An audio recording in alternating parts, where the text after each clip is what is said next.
देश में चुनावों की सरगर्मी के साथ ही पार्टियों का दलित प्रेम भी जाग उठा है। आज मध्य प्रदेश के सागर में संत रविदास मंदिर के शिलान्यास के मौके पर प्रधानमंत्री नरेंद्र मोदी ने भी प्रदेश के दलित वोट बैंक को साधने की पूरी कोशिश की है। मध्य प्रदेश के साथ साथ उत्तर प्रदेश और बिहार में भी दलित वोट बैंक पॉलिटिक्स को लेकर पार्टियां जोर शोर से जुटी हैं और सबको इस बात का अच्छी तरह से ये एहसास हो चला है कि जिसके साथ दलित होंगे उसी के पास दिल्ली जाने का टिकट होगा।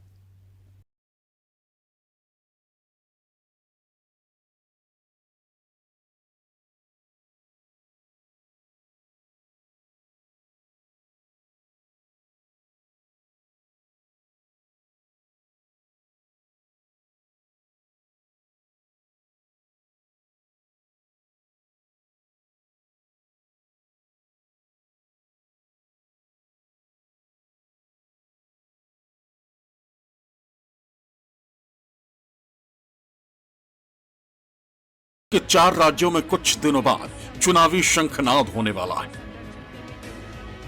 और इसके बाद 2024 में दिल्ली की गद्दी के लिए देश के सभी दल तैयारियों में जुट चुके हैं और चुनावी मौसम में देश के सभी दलों, खासकर बीजेपी और कांग्रेस को दलित, आदिवासी और पिछड़ा वर्ग की याद भी जोर शोर से आने लगी है। इस साल के आखिर में मध्य प्रदेश विधानसभा चुनाव और 2024 के लोकसभा चुनाव के मद्देनजर बीजेपी आदिवासी वोट बैंक के बाद अब दलित वर्ग को साधने की कवायद तेज कर चुकी है। यही वजह है कि दलित समुदाय के संत रविदास जी के भव्य मंदिर की आधारशिला रखने खुद पीएम नरेंद्र मोदी एमपी के सागर पहुंचे। संत रविदास मंदिर के शिलान्यास के दौरान पीएम मोदी ने एमपी के साथ साथ देश के दलित समुदाय को बीजेपी की रणनीति के दायरे में लाने की कोशिश की।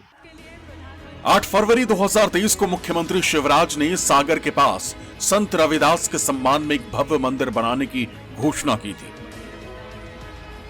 जिसकी अनुमानित लागत लगभग 100 करोड़ रुपए है। प्रधानमंत्री नरेंद्र मोदी ने शनिवार 12 अगस्त को सागर में प्रतिष्ठित संत रविदास मंदिर का शिलान्यास किया। इस खास कार्यक्रम में पीएम मोदी के साथ मुख्यमंत्री शिवराज सिंह चौहान और कई केंद्रीय मंत्री भी शामिल हुए। पीएम मोदी ने इस खास मंच से देश में एक बार फिर अपने लौटने की भविष्यवाणी भी कर दी। मुझे इस पवित्र स्मारक के भूमि पूजन का पुण्य अवसर मिला है और पूज्य संत रविदास जी के आशीर्वाद से मैं विश्वास से कहता हूं कि आज मैंने शिलान्यास किया है, 1-1.5 साल के बाद मंदिर बन जाएगा तो लोकार्पण के लिए भी मैं जरूर आऊंगा और संत रविदास जी मुझे यहां अगली बार आने का मौका देने ही वाले हैं। पीएम मोदी ने सागर की धरती से एक तरफ जात पात की राजनीति पर हमला भी किया तो बातों ही बातों में दलित समाज को साधने की बीजेपी की रणनीति को भी सामने रख दिया।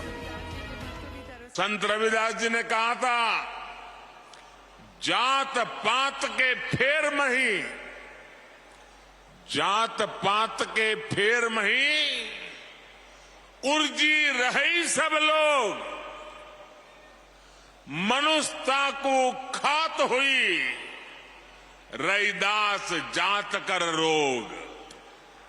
अर्थात सब लोग जात पात के फेर में उलझे हैं और ये बीमारी मानवता को खा रही है। कोरोना की इतनी बड़ी महामारी आई, पूरी दुनिया की व्यवस्थाएं चरमरा गई, ठप पड़ गई। दलित, आदिवासी के लिए हर कोई आशंका जता रहा था ये तबका कैसे रह पाएगा, लेकिन तब मैंने ये तय किया कि चाहे जो हो जाए मैं मेरे गरीब भाई बहन को खाली पेट सोने नहीं दूंगा। संत शिरोमणि रविदास जी के मंदिर निर्माण के पीछे जहां धार्मिक आस्थाएं और जातिगत भावनाएं जुड़ी हैं, वहीं दलित समुदाय का वोट बैंक भी प्रदेश में एक बड़ी चुनावी कहानी बयां करता है। आपको बता दें कि दलित समुदाय मध्य प्रदेश के 230 सीटों में से ग्वालियर, चंबल, बुंदेलखंड समेत विंध्य की तकरीबन 80 सीटों पर प्रभाव डालता है। एमपी में अनुसूचित जाति की आबादी 1 करोड़ 10 लाख से ज्यादा है। मध्य प्रदेश में अनुसूचित जाति वोटर्स 60 लाख से ज्यादा है। मध्य प्रदेश की कुल जनसंख्या में 16% दलित आबादी है। विधानसभा की 230 सीटों में से अनुसूचित जाति के लिए 35 सीटें आरक्षित की गई। एमपी में अब इन 35 दलित आरक्षित सीटों में से 21 सीटों पर बीजेपी और 14 सीटों पर कांग्रेस का कब्जा है। यही वजह है कि खुद प्रधानमंत्री जब एमपी में चुनावी ऊर्जा को बढ़ाने पहुंचे तो उनके भाषण में भी दलित प्रेम और सेवा की झलक ही नजर आई। आज देश गरीब कल्याण की जितनी भी बड़ी योजनाएं चला रहा है, उसका सबसे बड़ा लाभ दलित, पिछड़ा, आदिवासी समाज को ही हो रहा है। आज देश में आदिवासी बच्चों की पढ़ाई के लिए अच्छे स्कूलों की व्यवस्था हो रही है। आदिवासी क्षेत्रों में 700 एकलव्य आवासीय स्कूल खोले जा रहे हैं।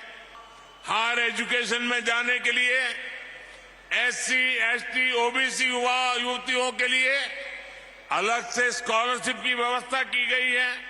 हमारे युवा आत्मनिर्भर बने, अपने सपनों को पूरा कर सके, इसके लिए मुद्रा लोन जैसी योजनाएं भी शुरू की गई हैं। मुद्रा योजना के अब तक जितने लाभार्थी हैं, उनमें बड़ी संख्या में एससी, एसटी समाज के ही मेरे भाई बहन हैं। एससी, एसटी समाज को ध्यान में रखकर हमने स्टैंड अप इंडिया योजना भी शुरू की थी।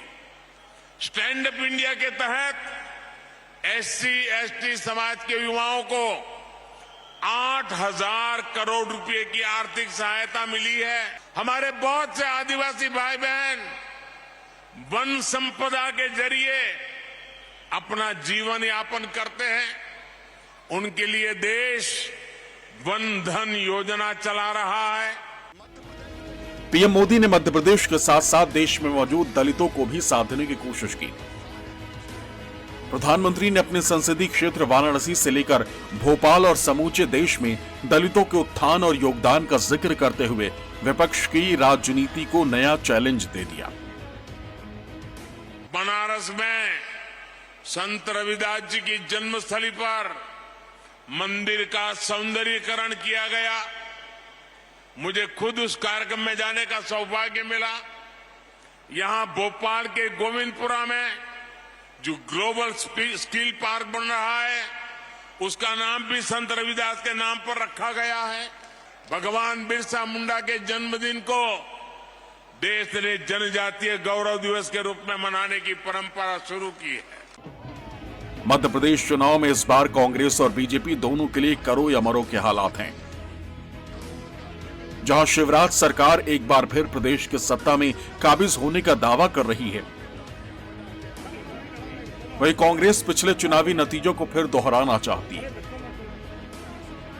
यही वजह है कि सीएम शिवराज और पीएम मोदी का दलित प्रेम कांग्रेस को चुभने लगा है और कांग्रेस को बीजेपी का दलित प्रेम चुनावी टैक्टिक्स नजर आ रहा है।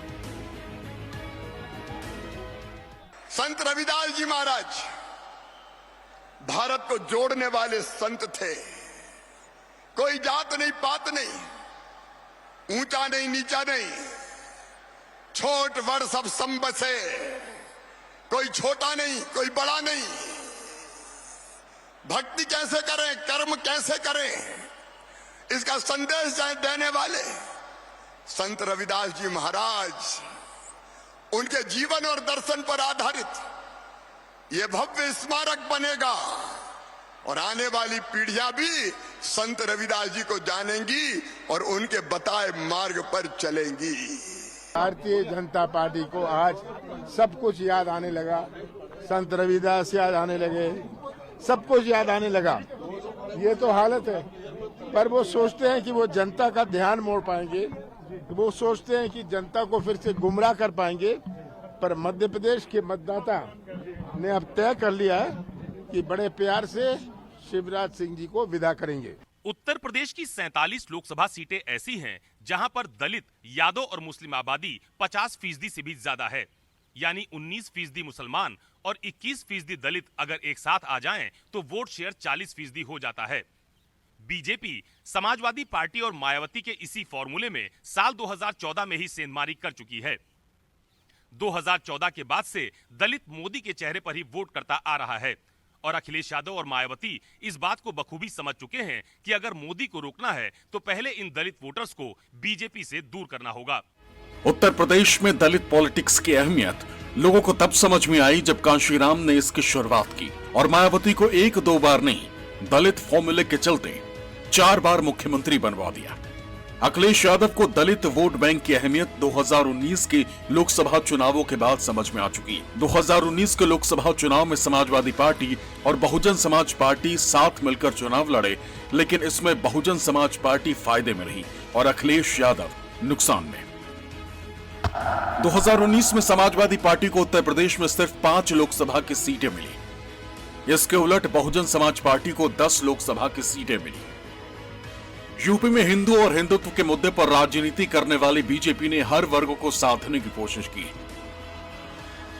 लेकिन उसके बाद भी उत्तर प्रदेश में दलित और मुस्लिम वोट बैंक को साधने की चुनौती हर दल के सामने हमेशा एक जैसी रही।